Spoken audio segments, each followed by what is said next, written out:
maestros queremos o no evaluarnos, y no, el tema no es ese. Nosotros hemos dicho como Coordinadora Nacional que no nos oponemos a la evaluación, más bien es para qué debe servir la evaluación y en qué consiste esta. También han dicho que los maestros de la coordinadora nos oponemos a transformar la educación en este país, falso también. Hemos dicho que los maestros de la coordinadora queremos construir una verdadera transformación educativa. Ahora expongo tan solo algunos elementos del modelo educativo actual y que acompañan o tienen que ver con la actual reforma educativa. Bueno, paradójicamente, esta reforma educativa no tiene un modelo educativo, más bien es la continuidad de las políticas educativas que se venían dando. ¿Cuáles son los conceptos que imperan en esta concepción educativa? Eficacia, eficiencia, calidad, competencias. Estos son los términos centrales del modelo que hoy se opera. Nosotros, en cambio, decimos lo que se tiene que operar o lo que se tiene que construir es una educación de corte humanista e integral, donde estén presentes los valores universales, estos que tanta falta nos hacen a propósito del alto grado de criminalidad que hay en el país.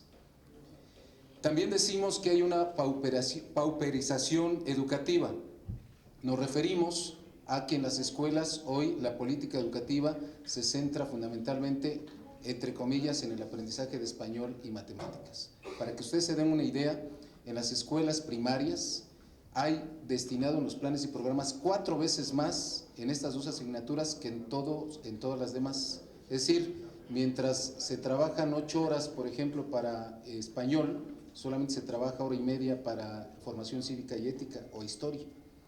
Y entonces todas las políticas de planeación, todas las herramientas que se dan están centradas en español y matemáticas y todo lo demás se olvida. Y nosotros aquí denunciamos que entre otros objetivos se trata de que no tengamos memoria histórica los pueblos. La historia está abandonada, no se trabaja en los planes y programas, aunque bueno, aparecen en los hechos, todo apunta a evaluar español y matemáticas.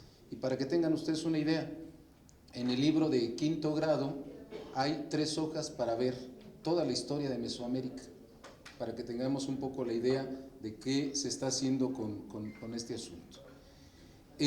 También tenemos que se está desmantelando el sistema educativo nacional y se está sustituyendo por nuevos mecanismos. Me refiero a que ahora, y sin menosprecio de las licenciaturas que hay y que todos podemos hacer, pues ahora se menciona que casi cualquier gente que tenga licenciatura puede ser maestro de primaria.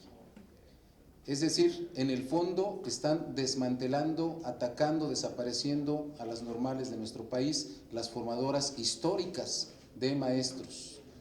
Y pues yo aquí les preguntaría, imagínense a ustedes, y con todo respeto desde luego lo digo, a un fármaco atendiendo a un grupo de 30 niños de primer año de primaria. Es decir, todas las profesiones tienen formaciones específicas y no creemos que este sea el mecanismo para que se mejore la educación en nuestro país, más bien tiene un fondo político que, vuelvo a insistir, es desaparecer las normales de nuestro país. Hay un desmantelamiento del sistema educativo nacional con esta mal llamada reforma educativa. Otro asunto en el cual se sustenta esta reforma educativa es la meritocracia. Y esto, es decir, nos pone en maestros idóneos y no idóneos, en clasificación de alumnos, escuelas y maestros, desde luego. ¿Cuáles son los que sirven y cuáles son los que no sirven? ¿Cómo le pago más al que parece que sirve y castigo al que no? Antes, este sistema de meritocracia ha provocado verdaderamente una perversión educativa y también ha provocado una gran cantidad de corrupción. Para todos es sabido que la empresa de la corrupción, la venta de exámenes, se ha dado y ahí tenemos la muestra. Hoy esta reforma vuelve a plantear entre sus ejes un sistema de meritocracia que nosotros creemos que no es el correcto.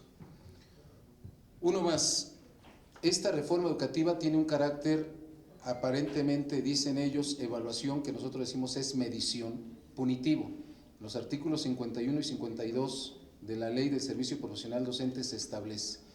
Por encima del proceso de evaluación está el mensaje de que voy a correr al maestro que no pase el examen.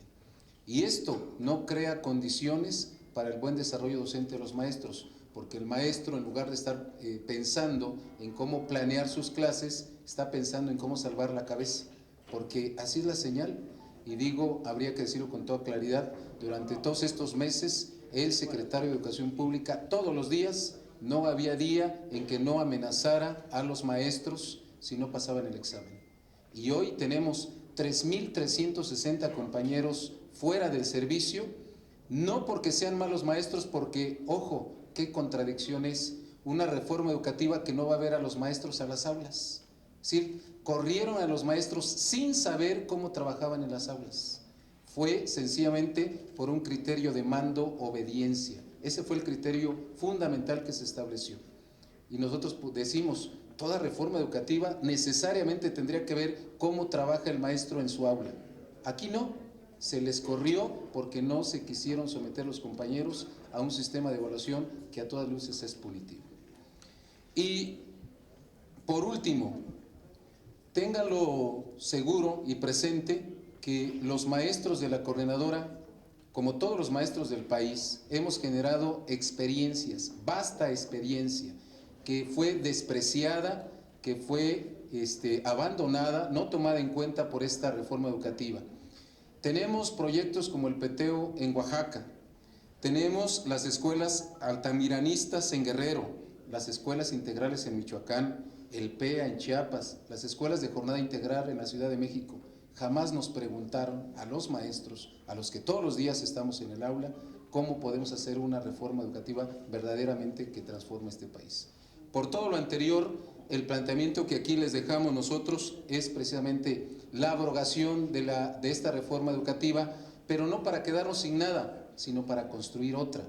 Y también en este sentido, el planteamiento que hacemos es que haya un periodo ordinario, extraordinario de sesiones del Congreso de la Unión para atender esta demanda que hoy presentamos. Muchísimas gracias. Muchas gracias, maestro Francisco. Por favor, tiene uso de la voz el maestro.